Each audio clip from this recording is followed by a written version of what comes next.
자, 그러면은 지금 이제 근무하신 데가 이제 중증이었고 이제 중증시설에서 5년 근무하실 때도 한 곳에 있지 않고 이게 움직이셨죠? 네. 순환보직을 하실 네, 거 아닙니까? 그러니까 움직일 때마다 장애인들을 대하는 그 코스가 어떻게 다릅니까? 다 중증인데 뭐가 다릅니까? 가는 게 규모가 다른 거지 사는 게 똑같은 건가요? 규모도 다르고 처음에 있었던 곳은 이제 시골 쪽이다 시골. 보니 이제 환경에 또 따라 다르겠죠. 그리고 거기는 아까 말씀드렸듯이 큰 시설에서 이제 분산돼서 나온 곳이거든요. 그러다 보니까 이제 그 큰 시설로 같이 뭔가 행사를 한다거나 하는 그런 여가 활동을 한다거나 이런 경우들이 굉장히 많고 그리고 프라이부르크에서는 이제 시내에 있습니다. 시내에 이제 아주 이제 작은 시설인데 거기는 이제 43명이 사는 곳이었어요. 거기 같은 경우에는 프라이브룩은 경증 아니에요? 경증이지만 나이가 들어감에 따라서 또 중증이신 분들도 그러니까. 꽤 있습니다. 그 경증도 40몇 명이 사네요. 네네. 한 곳에서. 네네. 그래서 그런 분들 같은 경우에는 어쨌든 이제 서비스들이 조금씩 달라지는 거죠. 그렇죠. 여기 시 안에서 어떻게 활동을 할 수 있는가를 이제 적절하게 보고 이제 연계시켜주고 하는 것들이 이제 서비스가 조금씩 달라지게 되죠. 네, 그렇죠. 아까 맨 처음에 말씀하셨는데 큰 시설에서 작은 시설로 분산된다 할 때 큰 시설이었을 때는 몇 명에서 인데 근무하셨고 분산되는 가는 시골 쪽에는 몇 명인데 근무하셨습니까? 그게 큰 시설에서는 제가 처음에는 이제 촉진그룹이라고 촉진그룹은 작업장에 딸린 이용시설이에요. 아, 작업장에 딸려있는 시설? 네, 왜냐하면 독일에서 중요하게 정상화에 가는 길로 가장 중요하게 또 생각하는 것이 일과 여가와 집을 구분하는 거예요. 그래서 아침에 일어나면 우리가 일반인은 이제 회사로 출근을 하지 않습니까? 그렇죠. 그러니까 집에서 떠나 나와서 일을 하고 그리고 이제 여가 생활을 즐기기 위해서 또 다른 곳으로 가고 이런 것들이 구분이 되어야 한다라는 것입니다. 그래서 그것은 중증 장애를 가지든 정증 장애를 가지든 똑같아요. 그래서 중증 장애를 가지신 분들도 아침에 일어나서 휠체어를 타고 집을 나가게 됩니다. 나가서 작업장을 갑니다. 어허. 작업장을 가는데 작업을 할 수 있는 능력은 되지 못하세요. 그렇지만 우리 촉진 그룹으로 와서 이제 그 하루를 이제 보내시게 됩니다. 그래서 작업장 내에 여러 개의 그룹들이 있어요. 작업을 하는 그룹이 있고, 그 다음에 교육, 근로교육 받는 직업교육 받는 파트도 있고, 그 다음에 저희 같이 이제 중증 장애를 돌보는 이제 파트도 있고, 그리고 오전에는 일을 했다가 오후에는 쉼을 가진다거나 그렇죠. 하는 그런 파트도 있고, 다양한 파트들이 작업장 안에 있어요. 그래서 이분들이 나와서 작업장, 어쨌든 내가 일을 하러 간다. 중증이라도, 아무리 중증이라도. 그게 맞는 거예요. 그러니까 손가락 하나 까딱해도 뭘 시키더라고요. 네네. 근데 우리나라는 못 시키게. 그러니까 그리고 놔두래. 그게 어떻게 건강한 겁니까? 그러니까 오히려 규칙적인 생활을 해야 되는데, 시설은 감옥이다 그러고, 프로그램이 진행하는 거는 거부하더라고요. 그래서 본인이 쉬고 싶으면 쉬고, 잠자고 싶으면 자고, 먹고 싶으면 먹고. 세상에 그렇게 해서 건강한 사람 봤어요? 근데 보면서 참 몰라도 너무 모른다라는 걸 했는데, 지금 보면서 아까 제가, 이제 말씀드린, 집과 작업과 여가는 이제 다르다라고 하는데, 그게 한 건물 안에서 있는 독일에서 봤어요. 7채인데, 사는데 그 밑에 작업장이 있더라고요. 그렇게 있는 것도 있고, 따로 떨어져 있는 것도 있고. 네. 그러니까, 분리되어 있는 한 건물 안에 있다. 그래서 그렇게도 있네. 그런 거 보는데, 그 다음에, 이제 누군가가 이제 나오게 될 경우, 이제, 아까 생애 주기인데, 장애인이 내가, 아까 이제 경증이지만, 나이가 들어가서 중증이 돼버리는 수도 있잖아요. 네네네. 근데 그걸 한 집에서 계속 그렇게 놔둡니까? 아니면 이동할 수 있습니까? 그분이 원하시면 계속 그곳에서 살게 되고요. 만약에 그분이 그러니까 예를 들어서 제가 프라이부르크에서 일을 할 때는 아주 오래된 집이었어요. 아주 공간도 너무 좁고 오래된 집이어서 한 분이 이제 나이가 들어가시면서 그리고 요양을 필요로 하게 됐을 경우에 요양 침대가 들어갈 수가 없는 거예요. 이렇게 시설적인 문제라던가 이분에게 적절하게 케어하지 못하는 그 시스템을 저희는 가지고 있었기 때문에 이제 말씀을 드리죠. 이제 당신이 필요로 하는 서비스들이 이제 요양 쪽이 더 가깝다. 그래서 더 좋은 서비스를 받기 위해서 이러한 집은 어떠한가라고 이제 추천을 해줄 수 있어요. 그래서 한 분 같은 경우에는 이제 건강이 많이 안 좋아지셔서 이제 옮기게 되셨고, 다른 분은 암에 걸리셨어요. 근데 그분은 어떤 크게 이렇게 요양과 관련해서 필요한 것이 아니라 저희가 그냥 적절하게 호스피스를 이제 제공하면서 이제 저희 집에서 이렇게 생을 마감하신 분도 계시거든요. 그래서 그 케이스마다 좀 다른 것 같습니다. 그 장애인 요양시설 아닙니까? 장애인들만 전문한 요양시설이죠? 네네네. 근데 일반 어르신들 치매 등급받은 분들이 가는 요양이 아니라 장애인들에 의해서 점점 건강이 안 좋아져서 그들만을 위한 어떤 공동체, 그 요양이잖아요. 그래서 우리가 그걸 줄기차게 요구하고 있는데 지금 다 막아놔가지고 지금 못하고 있거든요.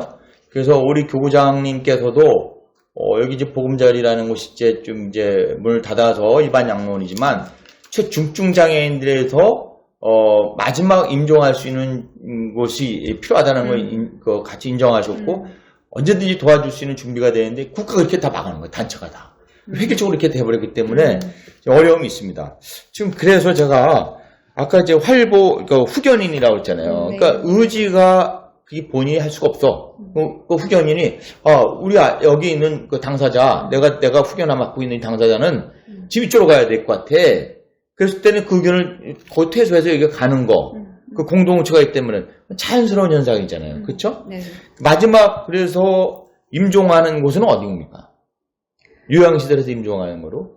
아니요, 그분이 원하시는 곳에서. 그분이 원하는 곳에 임종할 수 있다. 네네. 그렇죠. 제가 독일에서 또 양로원을 가봤어요. 네. 양로원을 가봤는데 너무 편하네. 가족들도 막 찾아와.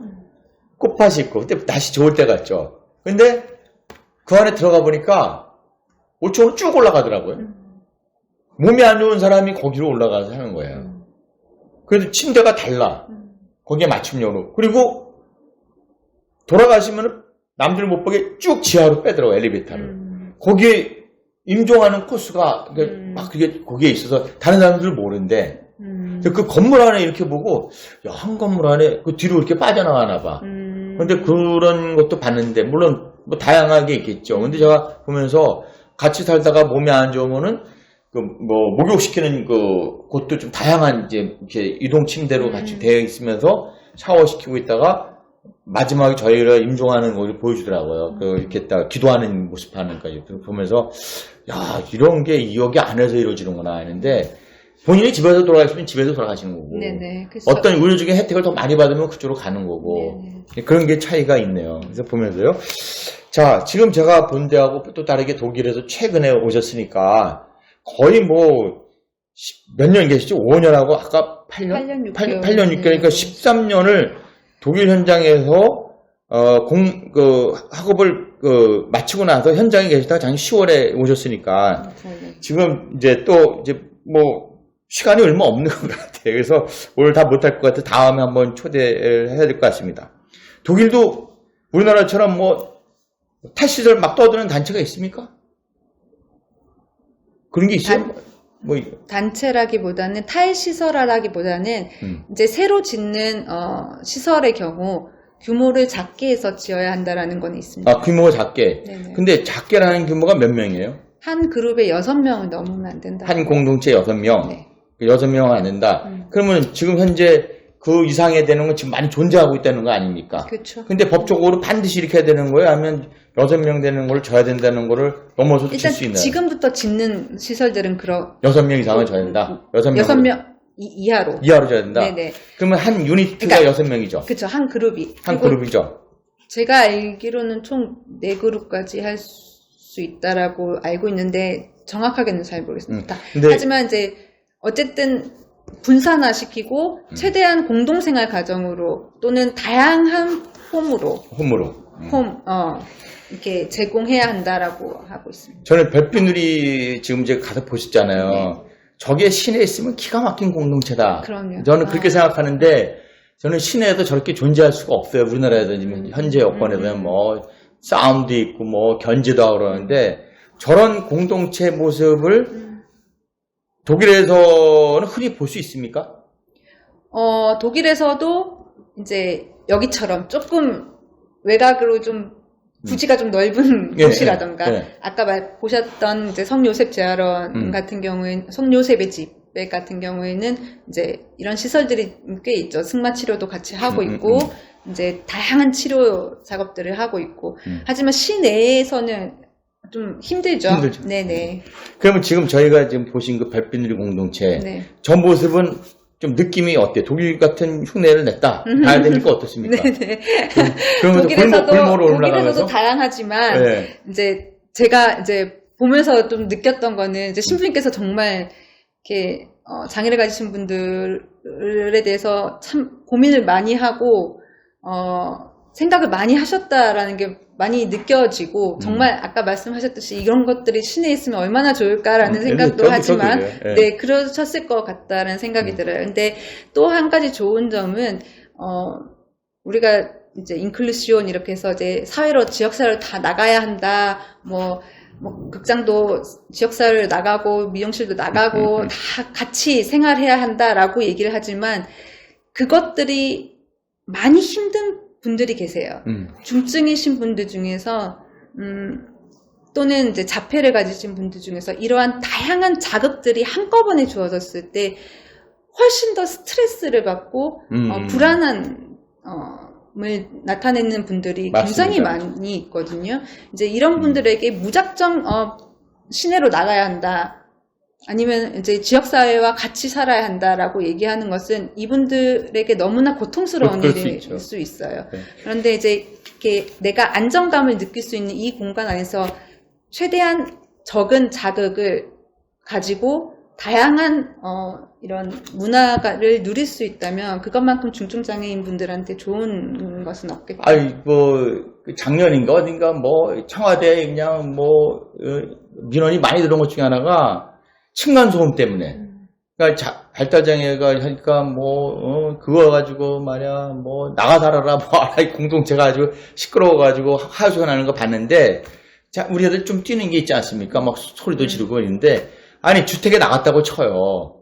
그럼 또 그런 여러 가지 미만 문제가 있고 그 안에 사는 게 아니라 그 활동 나가면은 환경이 뒷받침해 줘야 되는데 집안에 갇혀서 그게 과연 그게 자립이 되느냐라는 또 의문이 들고 그 다음에 이제 보면요 영화관 보면 그 산만하잖아요. 그냥 그거를 내가 앉아서 조용히 볼 수 있는 친구가 몇 명이 될 것이며 그래서 저도 고민을 하다가 여기 이제 영화관 이렇게 차려보면 여기 독일에서 이런 영화관 봤습니까? 우리 시스템 있는 거? 좋네요. 근데 이제 그 영화 보고 싶고 보는 사람이 여기서 보고 뭐라 그래도 괜찮지 않은데 정말 다른 사람들하고 보면은 막 스트레스 받는 경우가 많고 이제 그런 게 있죠. 치과도 마찬가지예요. 치과도 내가 아는 치과 선생님한테 와서 좀 봉사해달라니까 아직 우리 데리고 갔죠. 그랬더니 여러 사람한테 스트레스 주나 봐. 그러니까 그분이 그래. 저한테 세례받은 사람인데 신부님 자기가 가서 봉사하겠습니다 그러더라고.